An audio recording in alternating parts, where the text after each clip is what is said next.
We just came back from El Salvador, the homeland of the deadly criminal gang MS-13. How deadly? Well, El Salvador has the world's highest murder rate. It's more than 20 times as high as the murder rate here in the United States. MS-13 is a big reason for that.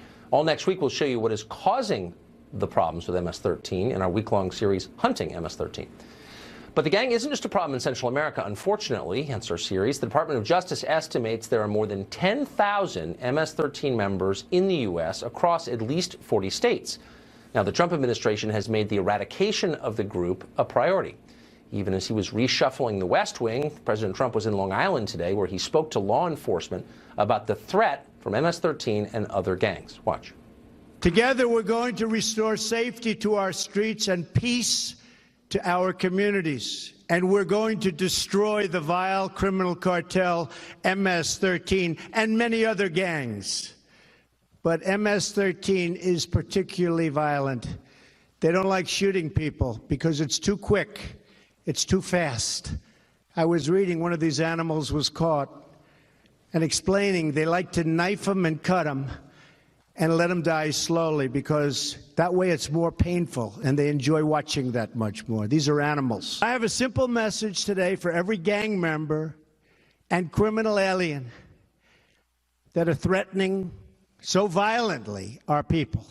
We will find you, we will arrest you, we will jail you, and we will deport you.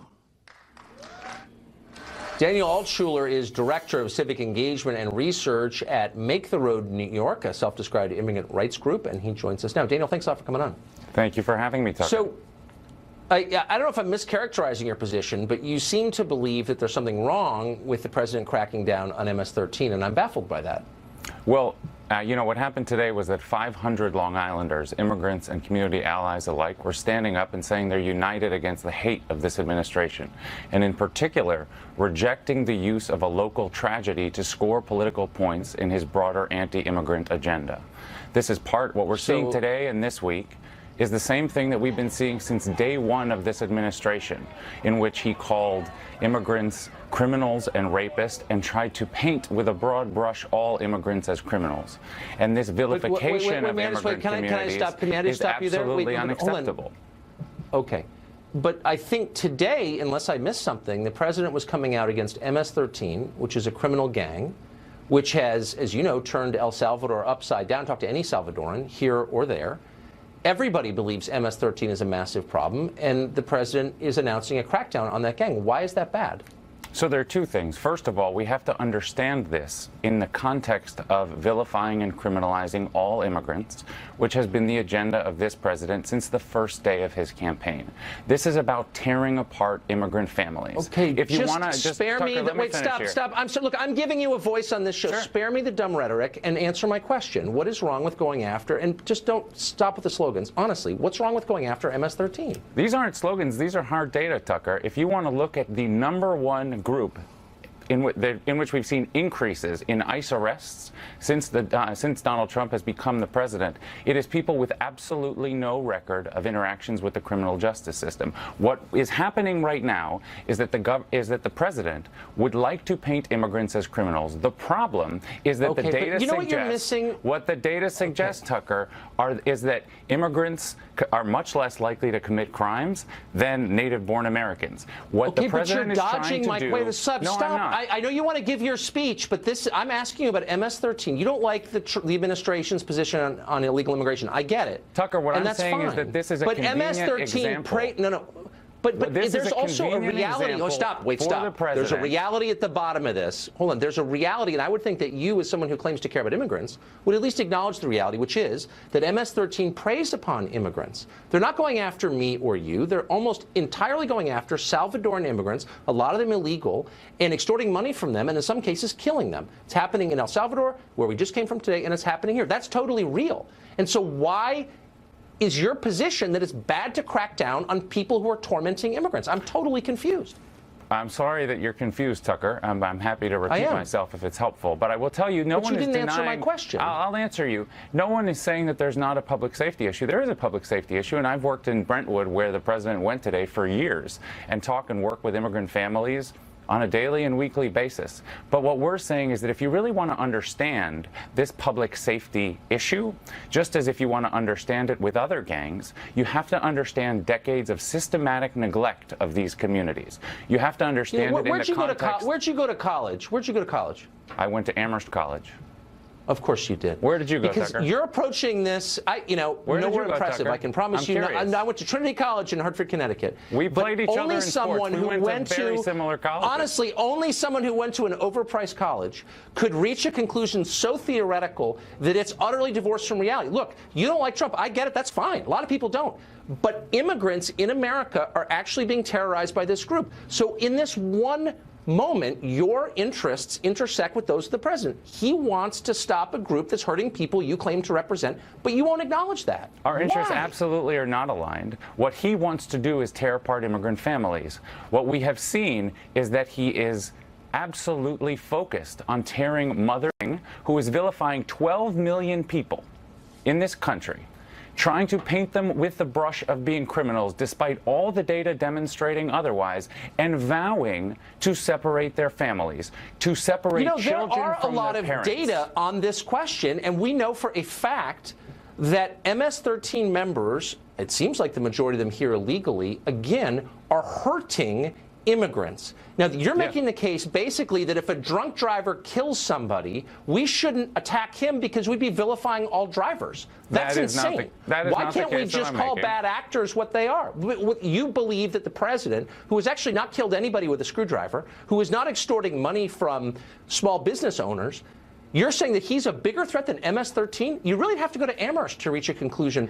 Tucker, if you want to understand the threat to immigrant communities, you have to understand the broader context here. There's no question that there's a public safety issue that affects immigrant communities. But you also need to understand that the agency that he's seeking to empower is a rogue and out-of-control agency in which, in the last year, 10 immigrants have died in detention because of neglect and abuse from Immigration and Customs Enforcement.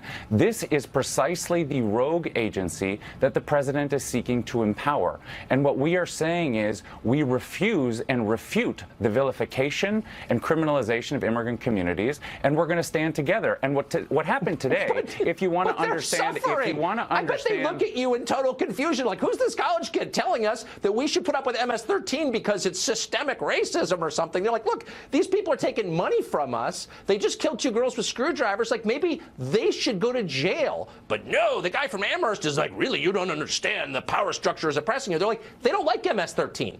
Tucker, why would they? We speak every day with folks in this community. We were out there. There were 500 of us in Brentwood. Have you been? I suspect you have not been to Brentwood. But what I tell you I've never is been if to you go there, and I'd encourage you to go talk to people, if you do, what you will hear from community members is they are working together to address these issues. If they don't, what are they doing? What are they doing? What are they doing? No. First of all, I just came from El Salvador like an hour ago, a city that, a country that's been paralyzed by MS-13. It's got the highest murder rate in the world. It is true. And so I guess, let me just ask you for some specifics, since you're Mr. Data Guy. What specifically are these 500 community members doing to fight against MS-13 that's more effective than what the president just Well, I'll share proposed? with you, for instance, our organization, Make the Road New York, is working with young people for summer programs to ensure that they have access to opportunities, summer jobs, and ultimately partnering with other gang prevention organizations who are working on Long Island every day to show young people a brighter future, and also to advocate for greater investment in our communities. And what I will tell you on the nature of investment, whatever that means, but why can't we? Hold on. And I applaud you. No. Here, I'm applauding you. I'm saying, look, if you offer young people something to do during the summer, that's a virtuous act.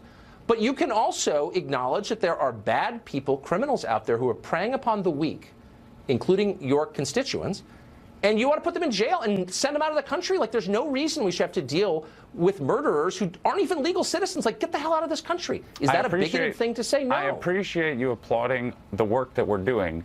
Part of the work that we're doing also with our community members, and the thing that we're hearing more, I just actually spoke with an immigrant parent in Brentwood today who said, we need more resources for our kids so they actually see and seize opportunities.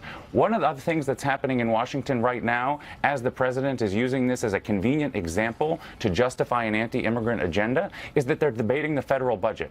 And what President Trump wants to do is invest. MS-13, what he wants to I doubt do you know anything is about invest. The federal budget. I mean, that's silly. What the Come on. president wants to do is invest billions of dollars. What he wants to do is invest billions of dollars in investing in thousands upon thousands of ICE agents and building a wall that people on both sides of the political aisle say is a senseless idea, while cutting massively public education funding, but by the way, affordable housing funding, environmental protection funding. I just concluded that you don't actually know anything, and you're specializing in the kind of grotesque overstatement that political consultants engage in. This is not a serious conversation. And let me just end on this. I bet your constituents back in Brentwood, when you're not around, describe you as loco. I really do. I doubt they take you seriously. You're like making excuses for MS-13, which is tormenting them. I doubt they appreciate that. I haven't met them. I'm just guessing. Yeah, you're wrong, actually. You know, we're a member-based organization. We work very closely with community members. If you want to discuss data with me anytime, I'm very happy to do it. I actually have a PhD in political science, so we can talk more about it. It's actually about Central American politics. Where did you, very quick, where did you get that PhD? Just so I can make sure none of my kids go there. Oh, Oxford. Okay, good. That's you don't want your kids to go to Oxford? Thank you. You don't want... No, not anymore.